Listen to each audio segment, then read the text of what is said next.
yang tentunya tidak saya sengaja, mohon untuk dimaafkan.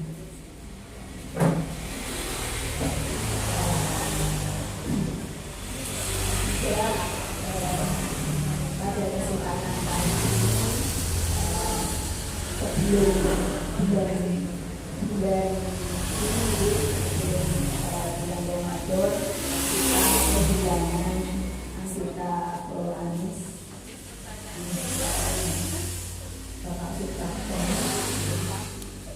yang beliau kita ketahui sangat aktif dan beliau yang sangat baik.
Langsung makannya mungkin tidak seperti biasanya, ada produk harus sedikit-sedikit. Itu mulai bulan Syawal kita kembali kita mulai kegiatan rohani lagi, kita mulai berat tubuh kita mulai senang, kemudian kita edukasi dan tentunya juga kesehatan tetap beratnya. Untuk kali ini masih darah puasa bagi penelitian DM. Nanti insya Allah di bulan April kita akan pemeriksaan 6 bulan. Biasanya yang terpenting itu adalah habis itu yang meningkat nomor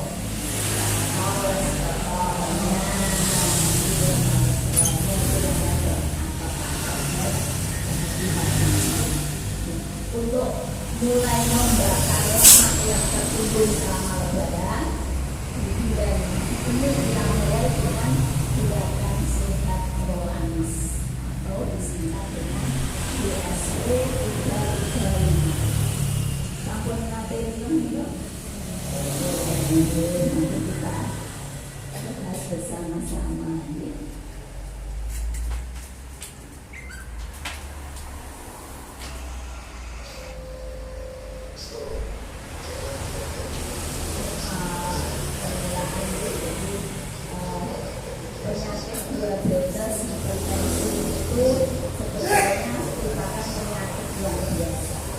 Yang ditakutkan adalah komplikasi. Jadi penyakit yang sebetulnya bisa dikelola jika pengelolaan dengan baik, tidak akan timbul komplikasi yang tinggi. Jadi kenapa penting silakan pengelolaan karena pengelolaan segera pengelolaan penyakit kronis. Jadi salah satunya adalah dengan kegiatan olahraga. Jadi saya harus memfasilitasinya dengan adanya gerak sehat Pro-Anis.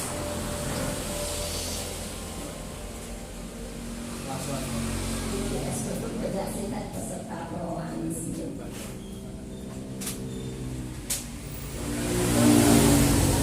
Sebenarnya kita itu perlu olahraga. Apa kita mesti olahraga? Tentunya biar sehat. Sedangkan olahraga sendiri itu apa dia? Olahraga itu apa?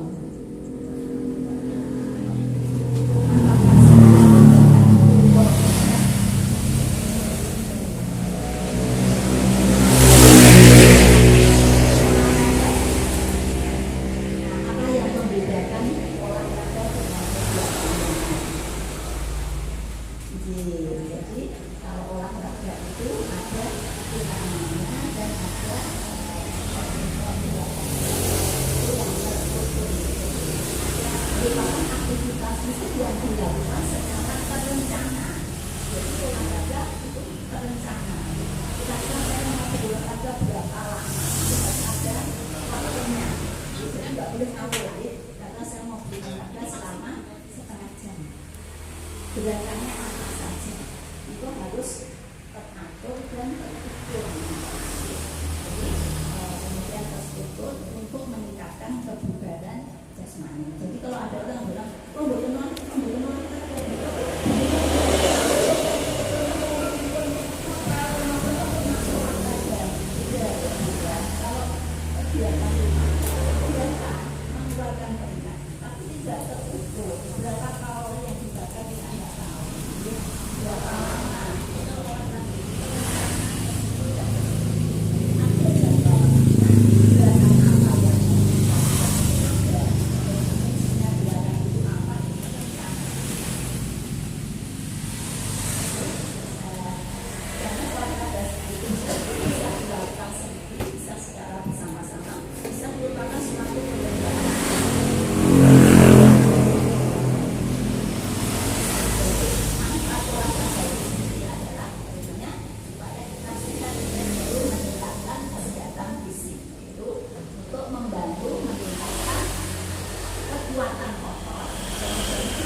muda itu relatif lebih elastis, penyembuhannya lebih cepat. Dan biasanya kalau orang lansia atau orang sepuh yang paling dikhawatirkan adalah patah di tulang maupun pangkal paha. Itu yang banyak terjadi, terutama pada ibu. Karena hormon estrogennya sudah menipis sekali dan itu mendukung untuk fleksibilitas otot. Jadi risiko jatuh kalau sudah kena tulang pangkal paha jatuh itu biasanya sudah tidak bisa apa, karena dia biasanya harus mengganti bonggol sendi di tulang paha. Jadi kalau pianinya yang selalu semangatnya tinggi itu biasanya bisa masih, tapi untuk aktivitas tidak bisa seperti biasanya, yang biasanya bisa tidak bisa, harus pelan-pelan. Kalau pianinya biasanya semangatnya hilang, biasanya langsung blok karena dia tidak bisa apa-apa, cuma bisa berbaring. Kalau berbaring biasanya tidak ada gerakan, ototnya semakin mengecil, ya. Jadi seperti ototnya, kalau otot tidak digunakan, tidak untuk olahraga, tidak untuk gerakan, itu akan mengecil. Ini yang perhatikan kalau orang yang menderita sakit berbaring terus, pasti dia ototnya mengecil. Kalau sudah mengecil, otomatis untuk keseimbangan tambah sudah. Ini kalau untuk berdiri pasti dia jatuh. Kalau sudah itu dia akan semakin ngedrop. Biasanya seperti itu yang terjadi. Jadi olahraga itu penting sekali untuk meningkatkan kekuatan otot. Jadi mulai sebenarnya mulai usia muda dulu ya, menabung otot. Artinya apa? Otot itu, masa otot itu harus ditabung. Kalau enggak, nanti semakin tua semakin mengecil ya. Jadi bukan lemaknya yang ditabung, tapi ototnya yang ditabung. Kebanyakan pada kita ada yang ditabung adalah lemaknya, ototnya kecil, lemaknya yang besar. Nah, itu yang dikeluarkan. Kalau lemak begitu kita digunakan dia bisa tahu, tapi kalau otot itu dia akan tetap bertahan karena yang diolah adalah lemak. Kalau bisa ototnya yang dipertahankan, yang tidak bisa menentukan masa lemaknya yang dipertahankan. Juga pada olahraga risiko penyakit, diabetes, hipertensi, dan penyakit jantung. Juga yang penting dengan olahraga itu meningkatkan kesehatan mental. Bertemu, berolahraga, senang bersama teman boleh. Teman dia bisa ketemu bersama anggota keluarga, bisa berbagi, bisa bersilaturahmi. Seperti sunnah Rasul adalah silaturahmi memperpanjang umur, dan itu benar. Insya Allah benar, dan itu pasti benar ya, karena kalau kita sering berkomunikasi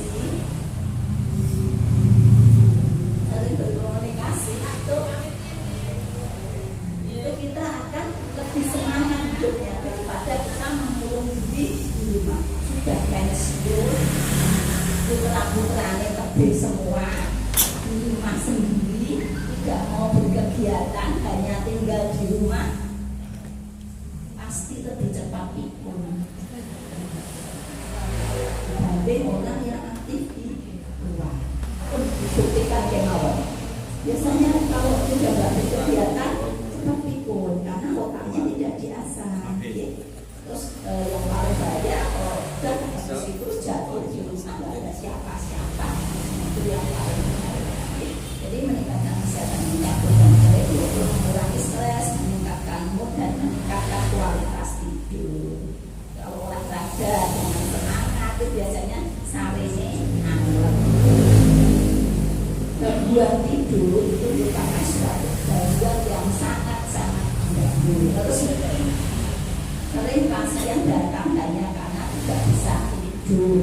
Itu dokter dia mau sakit, pun telung dino belas bukan sakit. Sare itu sudah menyebabkan masalah. Kadang kalau otak kita itu kalau sudah mengalami stres, walaupun dikasih obat itu pun ngantuk banget. Kalau minum orang minum aja sudah banget biasanya. Tapi kalau udah orang dengan gangguan tidur, insomnia, walaupun sudah dikasih obat, kalau orang lain tidak langsung ya itu tetap beres mau karena memang merupakan gangguan dari fungsi otaknya untuk fungsi relaksasi yang jadi yaitu insomnia atau tidak bisa tidur. Jadi olahraga yang direkomendasikan untuk penderita diabetes dan hipertensi ini yang direkomendasikan jadi banyak olahraga, tapi karena olahraga itu harus teratur, terukur ya, jadi terukur artinya harus sesuai dengan kemampuan masing-masing. Beda pada usia muda dulu pemain sepak bola, nah sekarang usia 60 apa mau sepak bola? Ya nggak mungkin, jantungnya sudah nggak kuat. Kenapa mau tenis lagi? Sudah nggak kuat jantungnya. Jadi biasanya kalau dulu pemain tenis ya cuma nanteng, tapi nggak boleh satu set, satu game, nggak boleh, nggak kuat jantungnya. Ya. Jadi yang paling direkomendasikan adalah yang nomor satu adalah senam. Kita sedang melakukan insyaallah tiap minggu kalau dia kita hari Sabtu pagi.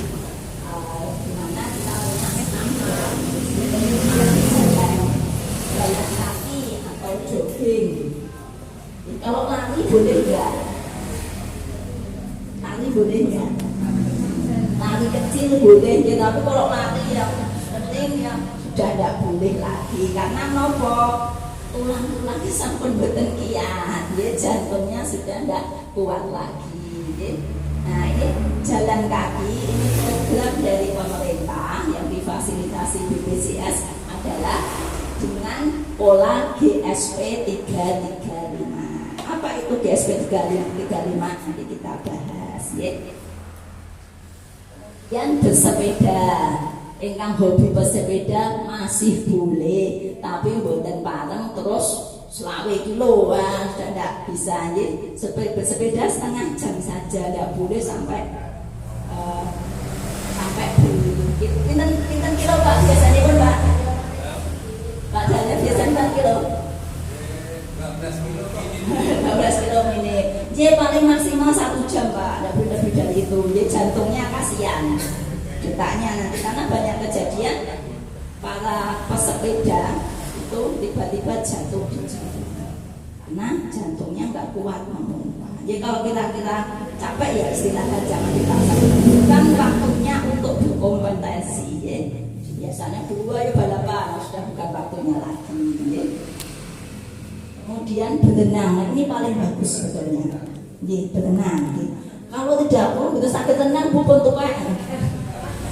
Tidak perlu berenang, tapi jalan di kolam renang. Karena apa? Tekanan air itu beda dengan tekanan di darat. Biasanya kalau punya penyakit kalau usia segini, saya yakin pasti dengkul, lutut itu sudah bermasalah. Itu dengan olahraga air, berjalan di air itu membantu mengurangi nyeri di lutut, kemudian pinggang. Jadi ada program sebetulnya yoga air itu ada untuk melatih elastisitas dari otot punggung dan badan. Kemudian yoga itu untuk elastisitas otot, jadi untuk relaksasi elastisitas otot itu bagus. Kemudian pilates itu dengan alat biasanya gerakan-gerakan. Tapi tidak semua harus dilakukan. Kalau kita seminggu sekali sudah senang berolanis, tiap hari kita bisa melakukan jalan kaki GSP 335 atau berenang atau bersepeda, itu sudah bagus. Apa itu GSP 335? GSP sendiri adalah merupakan gerakan sehat prolanis, merupakan salah satu bentuk aktivitas fisik berjalan kaki dengan interval 3 menit jalan santai, kemudian 3 menit jalan cepat dalam interval dalam waktu 30 menit, jadi 5 kali putaran. Kalau misalnya di lapangan 5 kali, jadi 3 menit jalan cepat, kemudian 3 menit jalan santai, 3 menit jalan cepat, diulangi selama 5 kali. Itu total sudah 30 menit. Jadi ini sangat mudah, tidak perlu biaya. Modalnya cuma niat, cuma niat, dan harus pakai alas kaki. Kalau orang dulu bilang, bentuk kapal buatan matang kalau untuk anggota prolanis, karena terutama anggota pasien diabetes itu harus pakai alas kaki. Karena apa? Kalau diabetes itu sensitivitas dari saraf itu sudah mulai berkurang. Kadang ada luka kecil itu enggak keras. Nah, dari luka kecil itu kalau tidak diperhatikan pada penderita diabetes dan gula darahnya tidak terkontrol, itu bisa terjadi luka yang semakin lebar, kemudian tidak sembuh-sembuh yang bisa berakhir dengan amputasi. Jadi tetap harus pakai alas kaki. Kemudian alas kakinya nggak boleh yang sempit. Minjem punya putrane bukan karena untuk dewi mawon ya.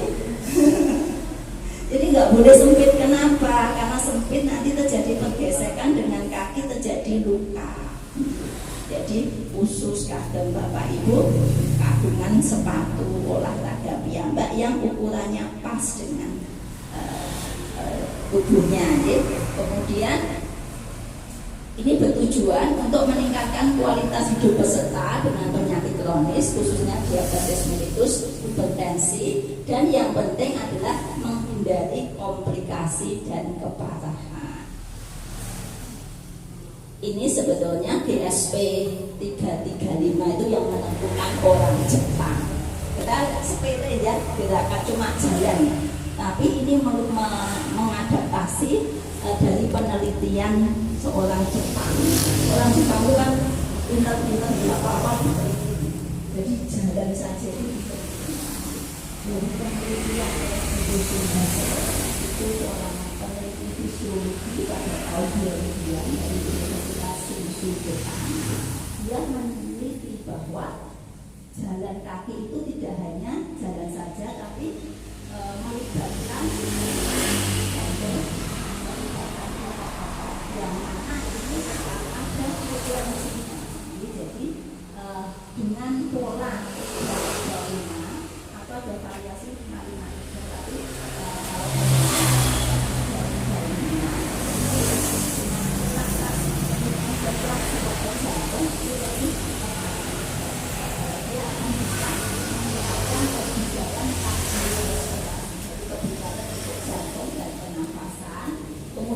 menurunkan tekanan darah, memperbaiki kontrol gula darah, mengurangi komunikasi, meningkatkan kualitas dan kualitas tidur, dan sangat cocok pada usia pada ini sudah melakukan penelitian untuk jalan kaki, di mana waktunya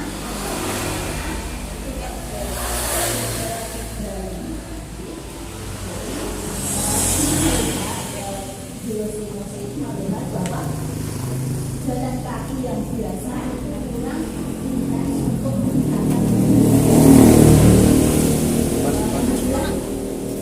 olahraga yang biasa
menggambarkan irama jantung kita.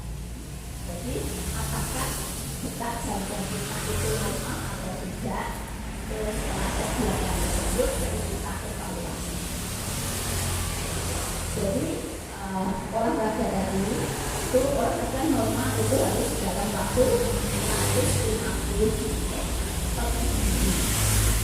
Setelah kegiatan 30 menit, jadi olahraga itu cukup dalam tidak masuk sekali dalam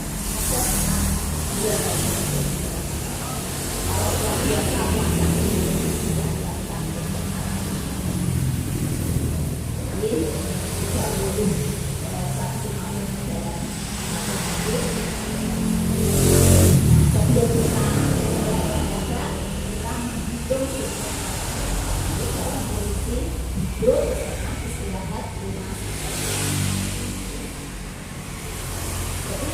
pengukuran tensi tidak boleh langsung begitu habis kegiatan langsung tensi naik.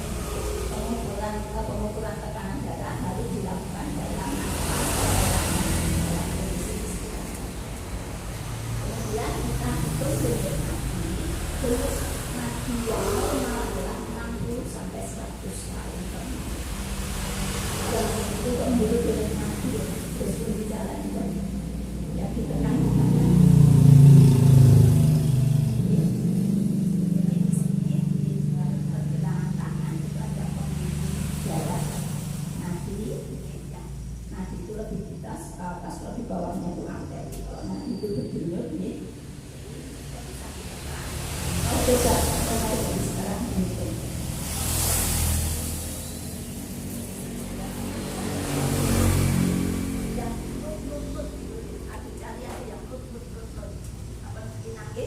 yang lut-lut namun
jadi denyut nadi normal 60 sampai 100 kali per menit. Kalau di bawah 60 namanya bradikardie, kinerjanya lambat.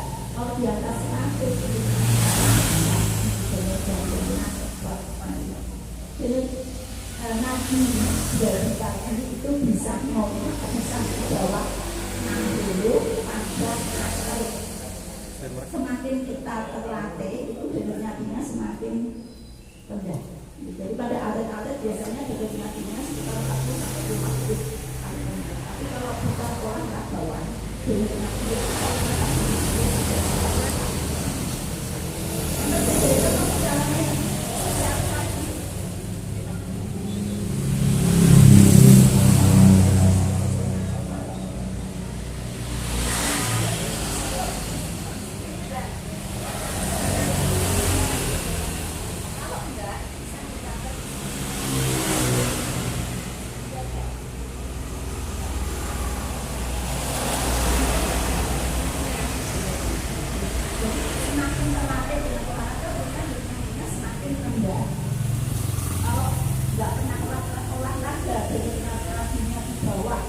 60 berarti dia kurang